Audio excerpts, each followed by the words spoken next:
Imagine floating in the middle of the Pacific Ocean. The water is a deep, endless blue. The sun is shining. It is a perfect day. But underneath the surface, something heavy is sinking. Something dragging two souls into the abyss. On November 15th, 2004, a luxury yacht named the Well-Deserved returned to the harbor in Newport Beach, California. But the owners, Tom and Jackie Hawks, were not on board. The boat was eerily quiet. There was no blood on the deck, no signs of a struggle, just a strange silence, and a single heavy anchor missing from the bow. What happened on that boat is not just a crime, it is a masterclass in manipulation and a glimpse into the darkest corners of human greed.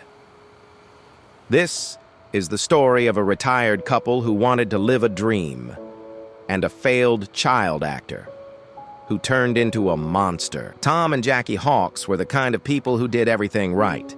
Tom was a former probation officer, a tough man, a bodybuilder. He spent his life dealing with criminals, listening to their lies. He thought he knew evil when he saw it.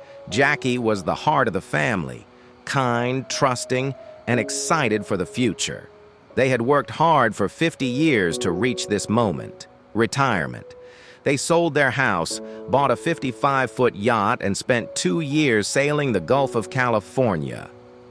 But in 2004, they made a decision that would seal their fate. They decided to sell the boat to move back to land and be closer to their new grandson. They put an ad in a magazine. Yacht for sale, $400,000. Cash buyers preferred. To a normal person, this looks like a classified ad. But to a predator, this looked like an invitation. Enter Skylar Deleon. At first glance, Skylar didn't look like a threat. He was young, barely 25. He had a baby face and a soft voice. He told Tom and Jackie a fascinating story. He claimed he was a former child actor. He said he had starred in the famous TV show, The Mighty Morphin Power Rangers. He said he had millions of dollars saved up from his acting career, and he wanted to buy the boat for his family. It was a charming lie. In reality, Skylar was a failure. He had only been a background extra on the show for one episode, a nobody. He was broke. He was living in a garage. But Skylar had one talent. He knew how to mirror people's desires. He knew Tom and Jackie wanted to sell to a good family. So, he created one. Tom Hawks was skeptical. His instincts were tingling. Skylar seemed too eager, too young. Tom almost called off the deal. But Skylar knew how to bypass Tom's defenses. He didn't use force. He used innocence. On the day of the final inspection, Skylar brought his pregnant wife, Jennifer, and their innocent little baby daughter. Imagine the scene. The sun is setting on the deck. Jackie is holding the baby, cooing at its little fingers. Jennifer is talking about how excited they are to raise their children on the ocean. Tom looks at this young family, and he sees himself. His guard drops. The predator had successfully used his own child as a prop. The trap was set. November 15th, the day of the sea trial. Skylar arrives at the dock, but this time the wife and baby are gone. Instead, he brings two men, Alonzo McChain, a former prison guard, and John Kennedy, a massive, terrifying gang member. Tom is immediately suspicious. Why does a rich child actor need two thugs to test drive a boat? But it's too late. The ropes are untied. The yacht engines roar to life. They head out into the open ocean. 4 miles, 5 miles, 6 miles out. The coastline disappears. The water turns from a friendly turquoise to a deep, menacing black. Tom is steering the boat, feeling the tension rise. He checks his pocket. He has a knife. He is ready for a fight. But he doesn't know that they are not there to fight him. They are there to erase him. "Hey, Tom, can you check a noise in the engine room?" It's the oldest trick in the book. Tom leaves the helm and goes below deck. The moment he steps down the stairs, chaos erupts. The gang member, Kennedy, lunges at him. Tom fights back like a lion. He lands punches. He kicks. He almost overpowers the younger man. But then, Skylar steps in, not with fists, but with a taser. Thousands of volts of electricity slam into Tom's body. He hits the floor. Before he can recover, they are on him. Handcuffs, duct tape over his mouth, a blindfold over his eyes. Upstairs in the kitchen, Jackie hears the noise. Before she can scream, Alonzo grabs her. He drags her down to the master bedroom, the same room where she used to sleep peacefully. They throw her onto the bed next to her husband. She is crying, begging, "Take the boat, take the money, just let us go." But Skylar isn't listening. He just wants one thing: their signatures. This is the part that reveals the true horror. Skylar rips the tape off their hands and forces a pen into their fingers. "Sign," he whispers. "Sign, and maybe we'll let you live." Tom knows it's a lie. He is blindfolded. He can't see his wife, but he can hear her terrified breathing next to him. He reaches out in the darkness and finds her hand. He squeezes it tight, a silent message: "I love you." They sign the papers.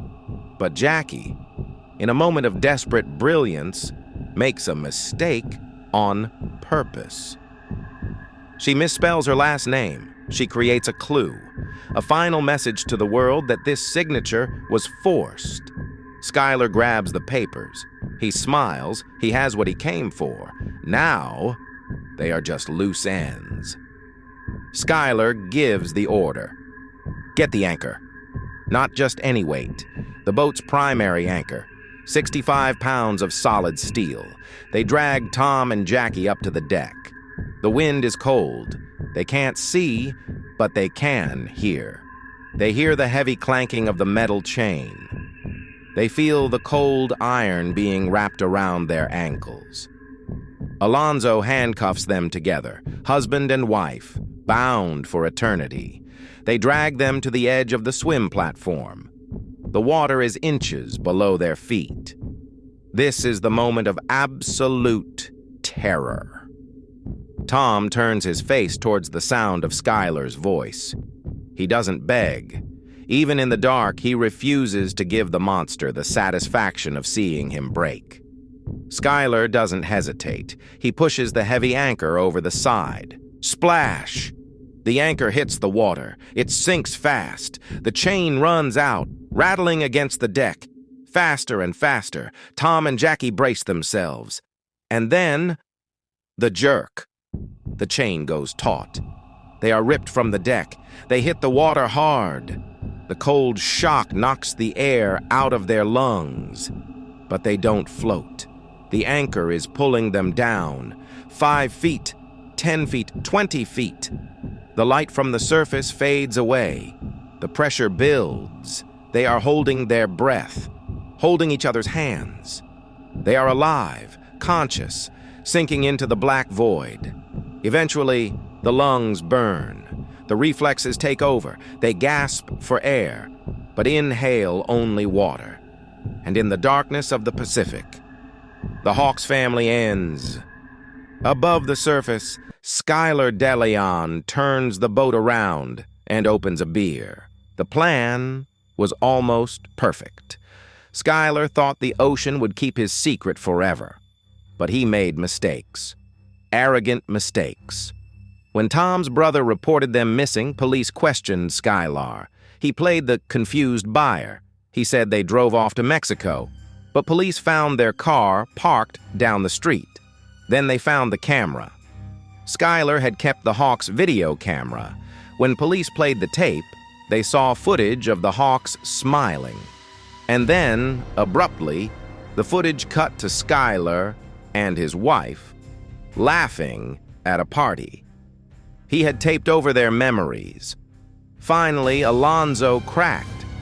Under interrogation, the weak link broke. He told them everything. The taser, the signature, the anchor. The trial was a spectacle. Skylar tried to plead insanity. But the jury saw the truth. They saw a cold, calculating psychopath who used his own baby as bait. The Power Ranger defense didn't work. Skylar Deleon was sentenced to death. Jennifer, the wife, got life in prison without parole. Tom and Jackie Hawks are still down there, resting together at the bottom of the ocean. But their story remains a warning that sometimes the most dangerous monsters don't look like monsters. They look like charming young men with a smile and a dream.